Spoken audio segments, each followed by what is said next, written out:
잠깐 볼 텐데 이 사무엘상의 이야기를 잠깐 5분 정도 되는 영상으로 보신 다음에 저희들이 좀 말씀을 좀 나눴으면 좋겠습니다.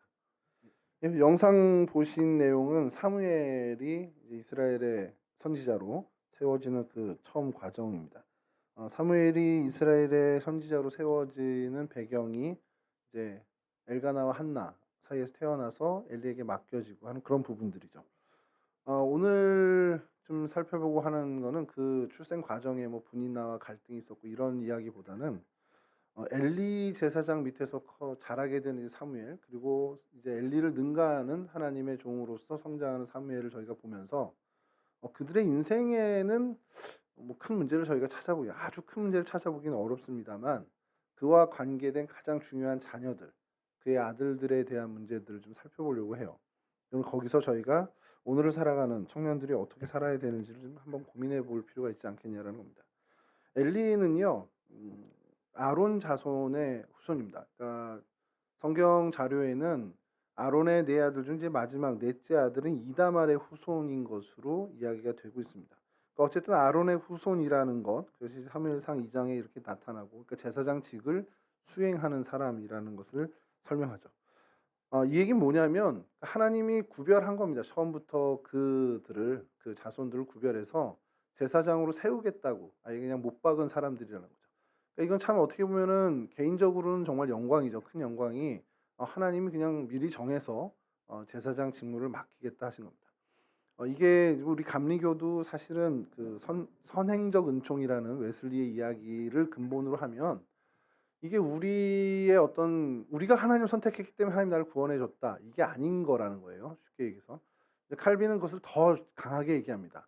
아니야, 애초에 하나님이 정해 놓으셨어. 그런 얘기를 하시죠.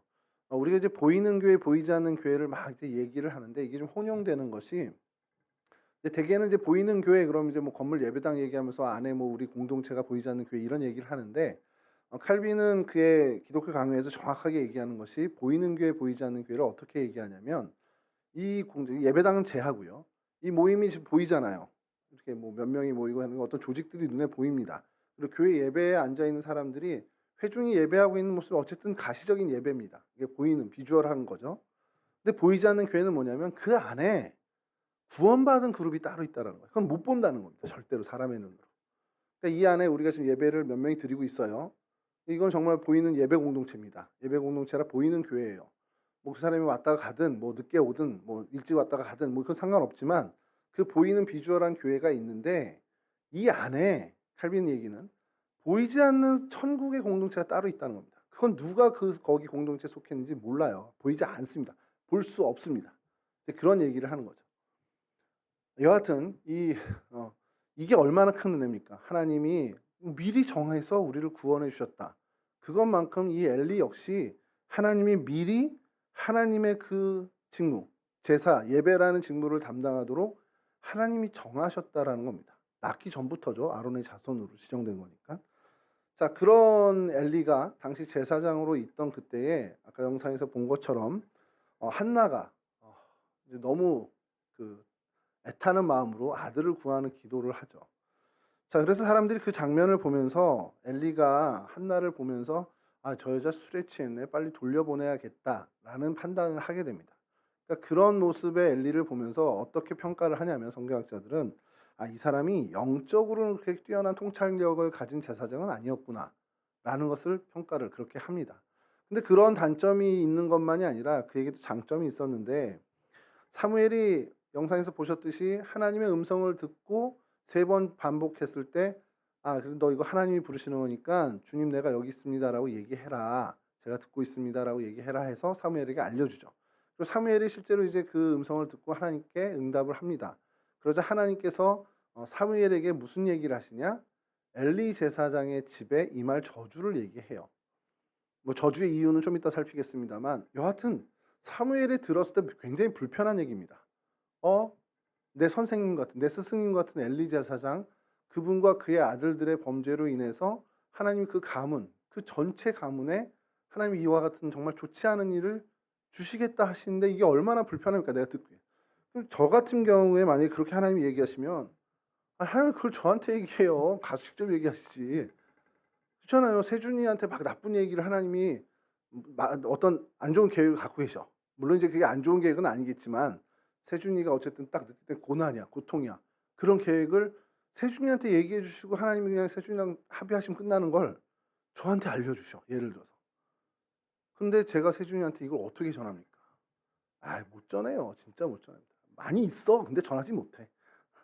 지금 있다는 게 아니라 있어도 전하지 못한다는 거. 나 없어 아직 그런 거.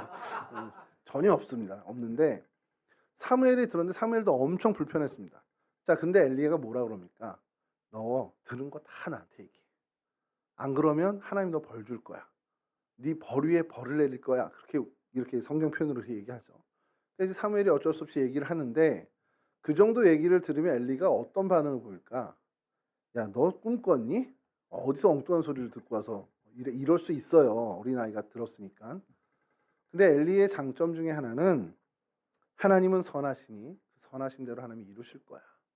이는 하나님이시니 그 선하신 대로 이룰 거야라는 하나님의 뜻에 대해서 수긍하는 데 있어서는 제사장다운 면모를 보입니다. 하지만 안타깝긴 하죠. 자, 그리고 이 우리가 알고 있지만 이 홈리와 비느하스, 엘리의 두 아들이 한 극악무도한 범죄자라고 할 수 있을 정도로 하나님 앞에 큰 죄를 짓습니다.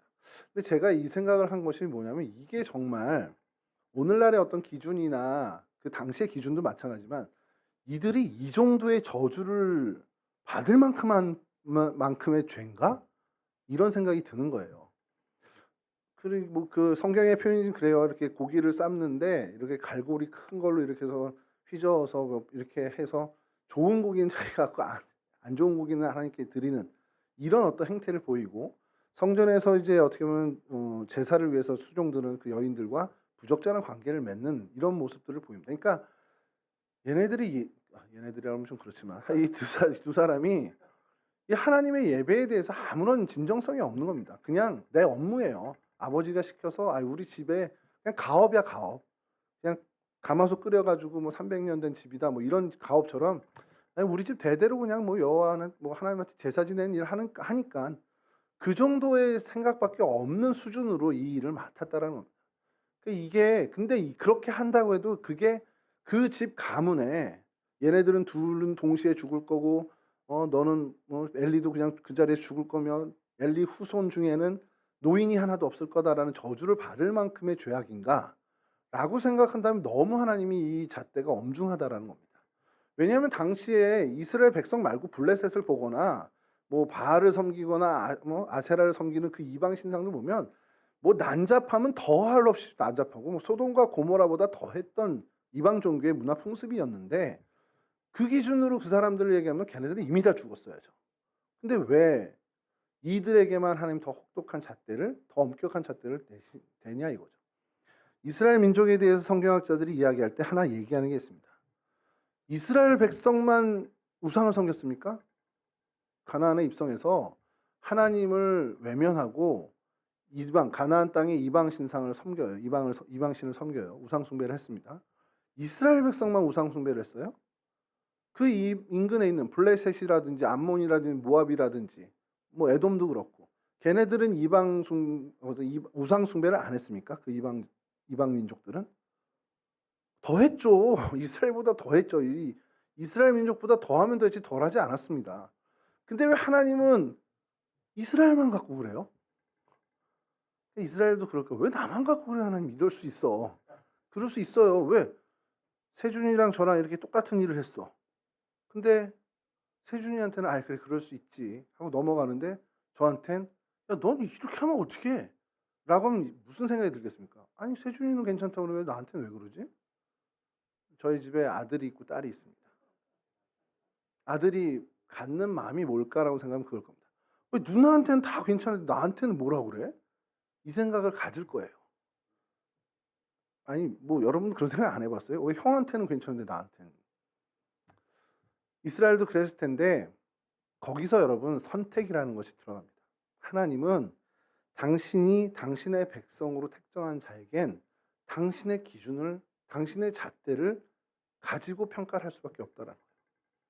세준이하고 저하고 이렇게 했는데 하나님이 평가 잣대를 똑같이 하신다? 그럼 그건 말이 안 되는 거죠.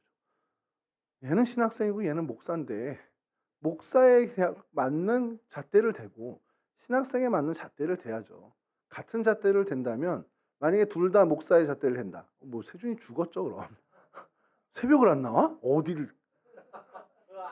세준이 잣대를 저에게 들이댄다? 그럼 뭐 저에게도 저는 기죠. 신학생이 열정이 없잖아요 이제는. 야 너 그렇게 열정 없이 살면 어떻게? 이렇게 되면 저들이 혼나겠죠. 잣대가 다릅니다. 이스라엘 백성에게 되는 잣대가 다른데 그 중에 제사장에게 대하는 잣대는 더 엄중하고 엄격할 수밖에 없다라는 거죠. 그러니 이만큼의 정말 비참한 비극적인 징벌을 받을 만큼의 어떻게 보면 죄악이 될 수밖에 없다는 겁니다. 자, 엘리가 자식들의 그러한 결함을 알고도 강제적으로 이 친구들을 어떻게 보면 훈육하지 못하고 이야기한 것으로 그쳤다는 것이 성경에서 표면적으로 이야기하는 그 집안의 저주의 이유가 됩니다. 멸망의 이유가 돼요. 근데 여러분 가만히 좀 생각해 보세요. 자식이 마음대로 됩니까? 저 이 얘기는 정말 하고 싶었어요. 우리 유종현 장로님이 신천 장로 우리 취임식 때 감사 예배 때 이제 이렇게 답사를 하시는데 아버지와의 관계가 참 힘들었다. 뭐 모르겠습니다. 선교사님이 어떻게 어떤 아버님인지 잘 모르지만 그게 되게 어려운 관계인 줄 알았는데 지나고 나서 보니까 자녀들과의 관계가 훨씬 더 어렵더라.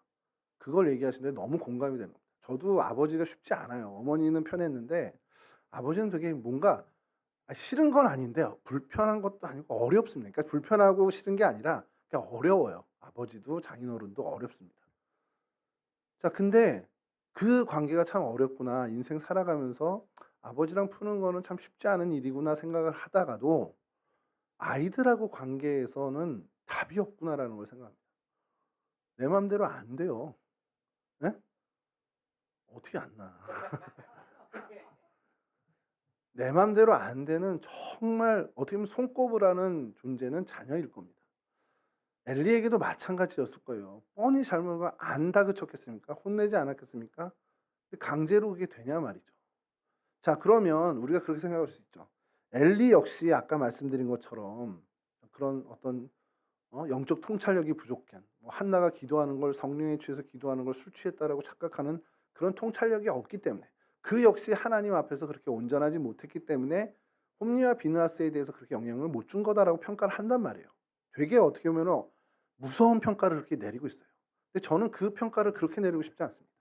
그럼 엘리가 좀 부족해서 하나님 앞에서 정말 멋들어진 반듯한 선지자 제사장이 아니었기 때문에 홈리와 비느하스가 그렇게 컸다, 그렇게 길러졌다라고 한다면 사무엘의 아들들은요 엄청 잘 커야 되잖아요.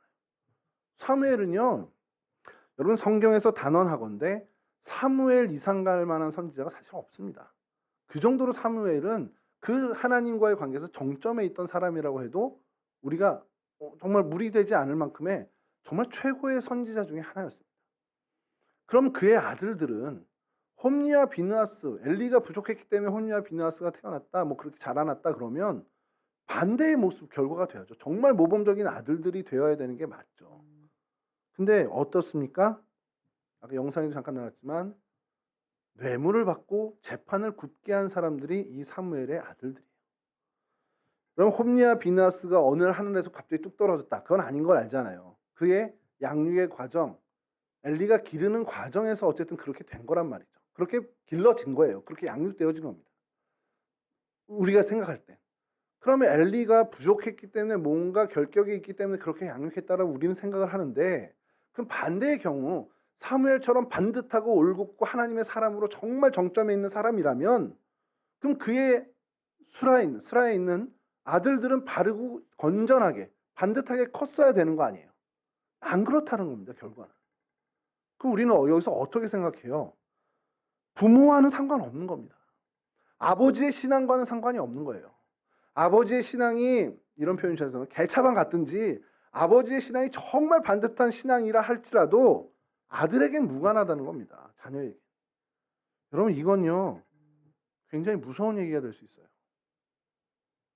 아버지가 길을 닦아 놓으니까 그 아들이 그 길을 그대로 다시 걸어가면서 수월하게 가는 부분들이 있죠. 맞잖아요. 아버지의 가업을 물려받든가 뭐 소위 말하는 아버지가 목사님이니까 목회하는데 뭐 길이 좀 잘 열리고 이런 게 있단 말이에요. 그건 뭐 인간적인 세상에서 어쩔 수 없이 있는 일입니다. 자, 근데 신앙은 다르다는 거예요. 아버지의 신앙이 하나님 앞에 정말 반듯하고 올곧은 신앙이라 할지라도 아들은 그것과는 상관이 없는 겁니다.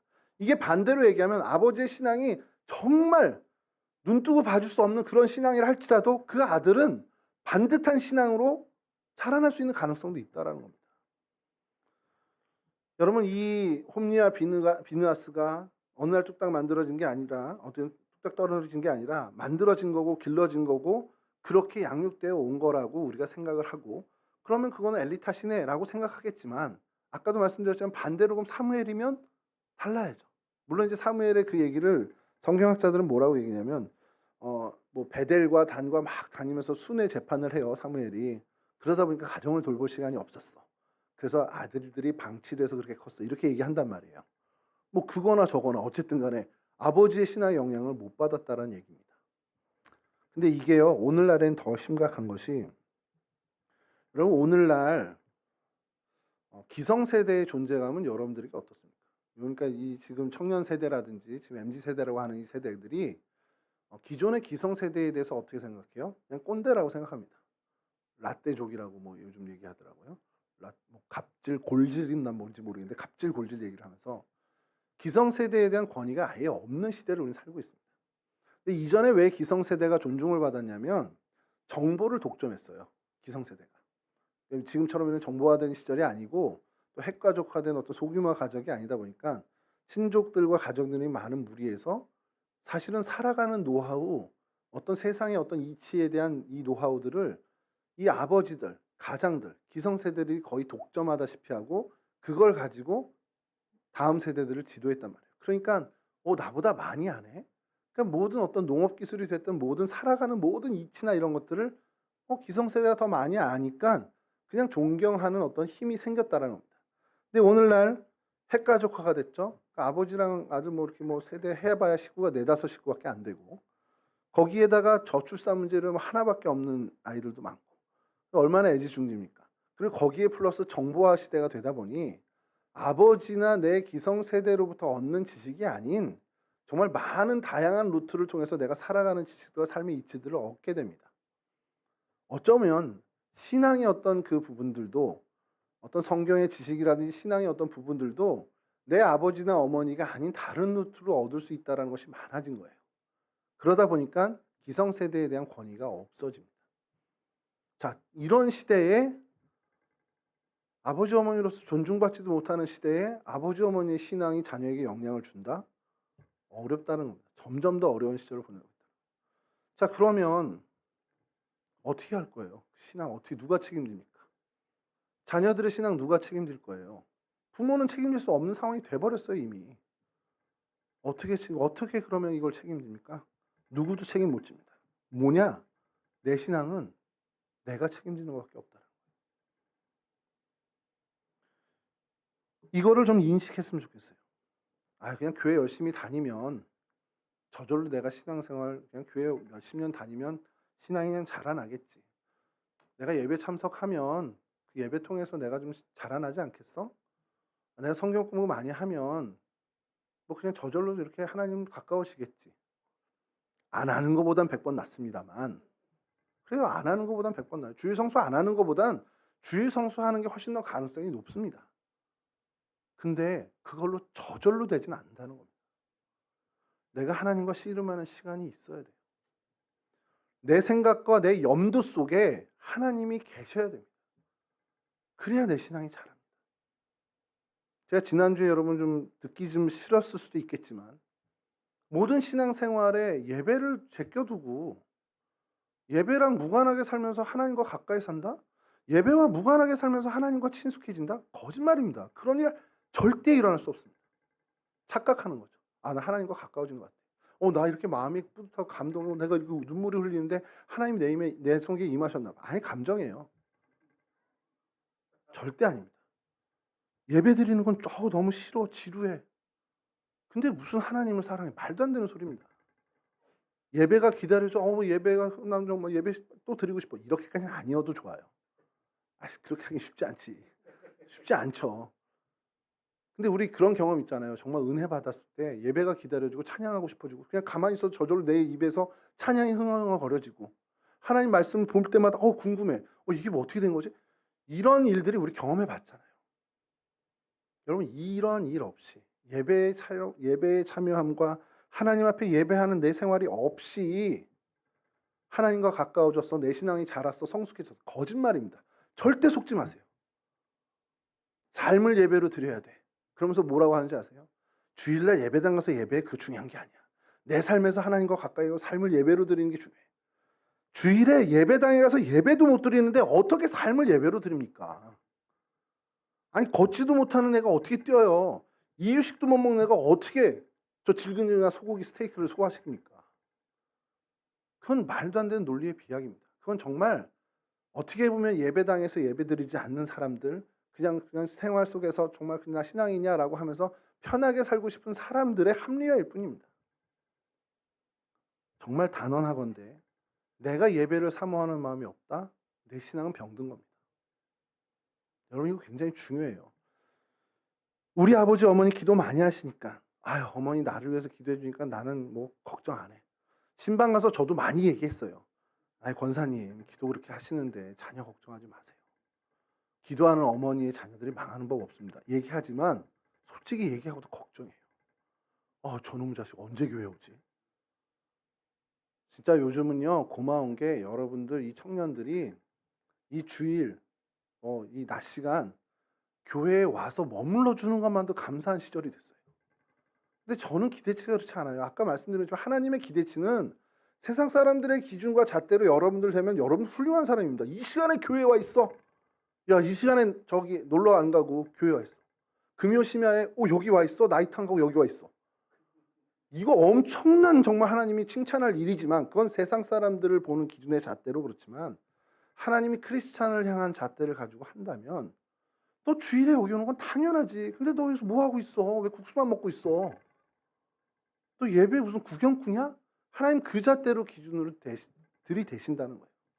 저도 그래요. 와준 거 감사하죠. 딴짓 안 하고 어디 나가서 무슨 방황하고 어디서 헤매고 있는 것보다야 주일에 교회 와서 교사하고 예배 참석하고 시원한 예배당에서 그래도 예배 구경하고 있고 그래도 좋은데 그것도 감사한데 거기서 멈춰서 안 되는 겁니다. 그걸로 어떻게 우리 신앙이 자랍니까? 그걸로 어떻게 하나님과 교제를 합니까? 내 아버지 어머니 우리 엄마 아버지 장로님인데 뭐 우리 엄마는 나 뭐 새벽마다 나 위해서 기도하는데 난 걱정 없어. 거짓말이야. 안 그래요. 걱정해야 됩니다. 어머니 기도는 어머니 기도죠. 하나님이 불쌍히 여기시긴 하겠지. 근데 그렇다고 저절로 내 신앙이 자라냐? 안 그렇습니다. 그러다 시게 맞는다 이제. 여하튼 여러분 우리 청년의 때에 내가 내 신앙에 대해서 뭔가 해야 될 거를 했으면 좋겠습니다. 그 첫 번째 출발은 지난주에도 말씀드렸듯이 예배입니다. 예배에 대한 사모함을 좀 가졌으면 좋겠고요. 뭐 정말 안 되면 그런 거 있죠. 난 청년부 예배는 나랑 안 맞아서. 안 되면 정말 일부 예배 드리세요. 청년부 예배 잘 안 맞아. 2부 예배 드리세요. 난 동성교회 예배는 잘 안 맞아. 안암제일 가서 예배 드리고 오셔서 하세요. 어떠한 방식으로는 어떠한 모양으로는 여러분 하나님을 향한 나의 신앙이 자라나는 그 걸음을 멈추지 마시기 바랍니다. 정말 하나님을 사모하고 말씀을 사모하고 그래? 하나하나 하나님 신앙의 진리를 신앙의 어떤 하나하나 요소들을 깨달아 가는 데 정말 힘쓰는 청년의 시절을 보내야 한다는 사실입니다. 그런 귀한 은혜가 저와 여러분들 가운데 임할 수 있기를 주님의 이름으로 간절히 축원합니다. 잠깐 기도하겠습니다. 좋으신 하나님 감사합니다. 저희들을 하나님 백성 삼아 주시고 하나님의 은혜로 늘 이끌어 주심에 감사를 드립니다. 하나님 저희를 향한 하나님의 기준이 있는 줄 압니다. 하나님의 기대하심이 있는 줄 압니다. 하나님의 그 기준과 하나님의 그 기대를 정말 넘어설 수 있는 그런 신앙의 용사들이 될 수 있도록 도와주시옵소서. 우리 젊음의 날에 내 신앙을 위해서 하나님 정말 헌신한 저희들 되게 하시고 우리의 신앙의 성숙을 위해서 수고의 땀을 흘릴 줄 아는 귀한 청년들이 될 수 있도록 하나님 도와주시옵소서. 그렇게 하나님 예배에 있어서 하나님 정말 소홀한 자들 되지 않게 하시고 예배에 있어서만큼은 하나님 성공한 인생 될 수 있는 우리 청년들이 될 수 있도록 하나님 붙잡아 주시고 도와주시옵소서.